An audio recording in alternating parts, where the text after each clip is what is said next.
ओम श्री सद्गुरुदेवाय नमः। सत्य सनातन धर्म की जय। श्री परम ज्ञानेश्वर महादेव की जय। श्री पवन सुत हनुमान की जय। सत्य सनातन धर्म की जय। ओम न गुरोर्धिकं तत्त्वं न गुरोर्धिकं तपः तत्त्वज्ञानात् परं नास्ति तस्मै श्री गुरुवे नमः। सशंखचक्रं सकरीटकुण्डलं सपीतवस्त्रं सरसिरुहेक्षणं सहारवक्षस्थलकौस्तुभं श्रियं नमामि विष्णुं शिरसा चतुर्भुजं। शंख चक्र किरीट कुंडल पीतांबर गले में हार वक्षस्थल पर कौस्तुभ मणि धारण किए हुए भगवान विष्णु को मेरा नमन है। हम भगवान के हैं। हम जहाँ भी रहते हैं भगवान के ही दरबार में रहते हैं। हम जो भी शुभ काम करते हैं भगवान के ही काम करते हैं। शुद्ध सात्विक जो भी पाते हैं भगवान के ही प्रसाद पाते हैं। भगवान के दिए प्रसाद से भगवान के जनों की सेवा करते हैं। गजाननं भूतगणाधिसेवितं कपित्थजम्बो फलचारुभक्षणम् उमासुतं शोकविनाशकारकं नमामि विघ्नेश्वर पादपंकजं।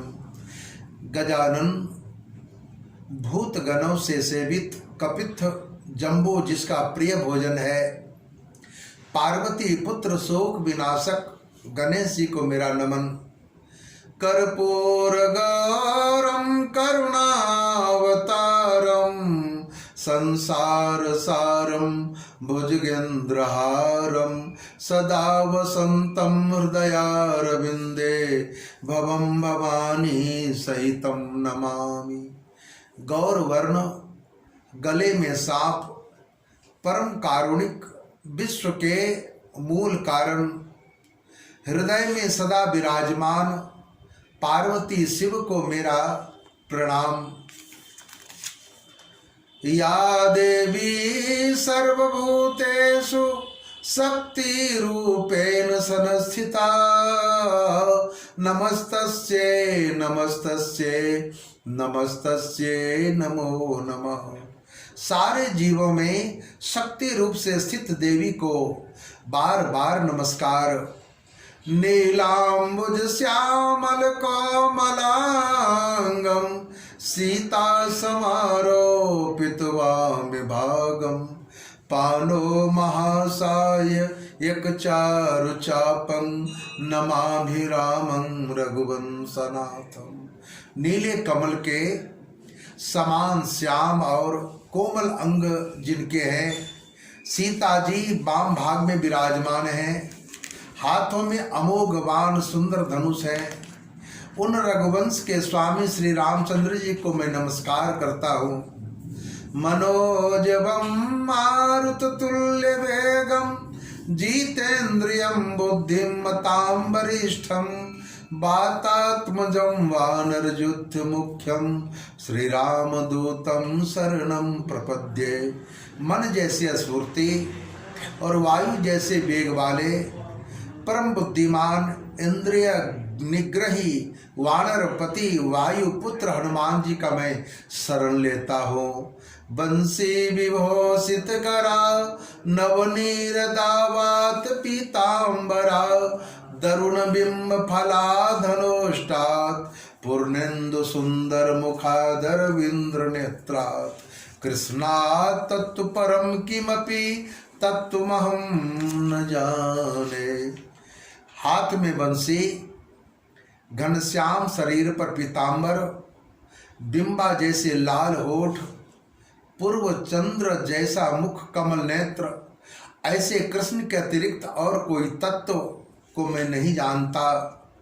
सर्वधर्मानि परित्यज्य मामेकं शरणं व्रज अहं त्वां सर्वपापेभ्यो मोक्षयिष्यामि मा शुच। संपूर्ण धर्मों को अर्थात संपूर्ण कर्तव्य कर्मों को मुझ में त्याग कर तू मेरा एक मुझ सर्वशक्तिमान सर्वाधार परमेश्वर की शरण में आ जा, मैं तुझे संपूर्ण पापों से मुक्त कर दूंगा, तू शोक मत कर।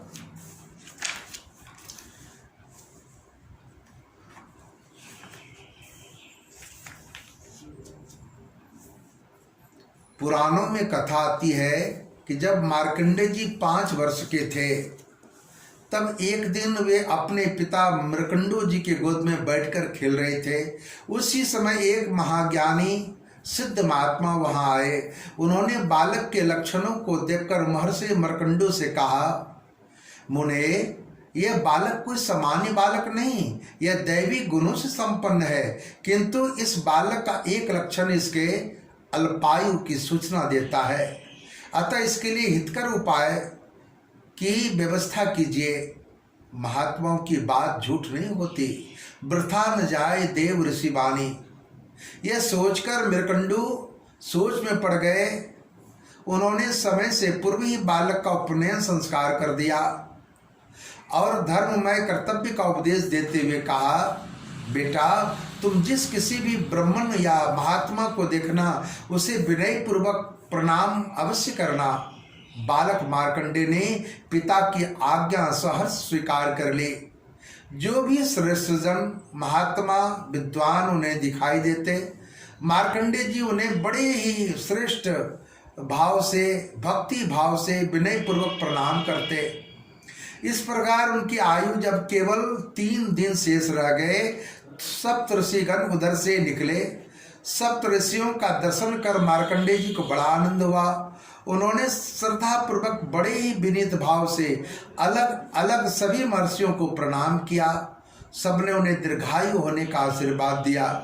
महर्षि वशिष्ठ जी ने उस बालक की ओर ध्यान से देखा तो सप्त ऋषियों से कहने लगे, अरे ये महान आश्चर्य है कि हम लोगों ने इस बालक को दीर्घायु होने का आशीर्वाद दिया। इसकी आयु तो केवल 3 दिन ही शेष बची है। अब इसे परस्पर विचार करके ऐसा उपाय करना चाहिए जिससे हमारा आशीर्वाद व्यर्थ न जाए, फलीभूत हो। सप्त ऋषियों ने परस्पर विचार किया, इस बालक को ब्रह्मा जी ही चिरंजीवी बना सकते हैं। ऐसा निर्णय करके वे लोग बालक को ब्रह्मलोक ले गए। सप्त ऋषियों के उस बालक ने भी ब्रह्मा जी को प्रणाम किया। ब्रह्मा जी ने भी उसे दीर्घायु होने का आशीर्वाद दिया। सप्त ऋषियों ने कहा, भगवान, हम लोगों ने इस बालक को इसके श्रद्धा पूर्वक अभिवादन से प्रसन्न होकर दीर्घायु होने का आशीर्वाद दे दिया है, जबकि इनकी आयु मात्र 3 दिन है। ब्रह्मा जी बोले, मुनिवरो, इस बालक ने अपने विनय और अभिवादन के बल पर काल को भी जीत लिया है। यह बालक अजर अमर है। बोलो जयकारा बोल मेरे सदगुरुदेव भगवान की जय।